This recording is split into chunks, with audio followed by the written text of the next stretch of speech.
আরে বেটা, তোর যদি সাহস থাকে তয় বাংলাদেশে ফিরে আয়, আমরা একটু দেখি। তারেক রহমানকে উদ্দেশ্য করে এমন মন্তব্য করেছিলেন সাবেক ক্ষমতাচ্যুত প্রধানমন্ত্রী শেখ হাসিনা। আরে বেটা, তোর যদি সাহস থাকে তো বাংলাদেশে ফিরায়, আমরা একটু দেখি। দীর্ঘ ৬৩১৪ দিন পর লাল সবুজের দেশে পা রাখলেন তারেক রহমান। বক্তব্যের শুরুতেই বললেন, প্রিয় বাংলাদেশ। প্রিয় বাংলাদেশ, উচ্ছ্বাসিত জনতার উদ্দেশ্যে বললেন, আমার একটি প্ল্যান আছে। I have a plan.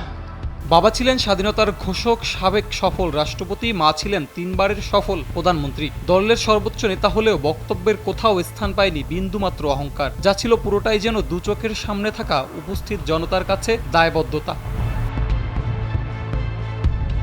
দীর্ঘদিনের নির্বাসিত জীবনের অবসান ঘটল তারেক রহমানের। জাইমা রহমান বাবা মায়ের সঙ্গে নিজের চোখে দেখলেন মাতৃভূমিকে। ভালোবাসায় সিক্ত হলেন দাদা জিয়াউর রহমানের গড়া দল, বিএনপির নেতাকর্মী ও দেশবাসীর। তারেক জিয়া আসছে, আমাদের স্বপ্ন পূরণ হবে। আনন্দ হচ্ছে, 17 বছর পর সে দেশে আসতেছে।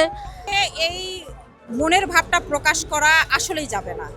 মনের ভেতরে যে আমাদের এতদিন যাবত আমরা যে মানুষটার জন্য অপেক্ষা করছি, এতদিন ধরে যার জন্যই বাংলাদেশ অপেক্ষা করছে, সেই মানুষটি আজকে ইনশাল্লাহ আমাদের মাঝে আসবে।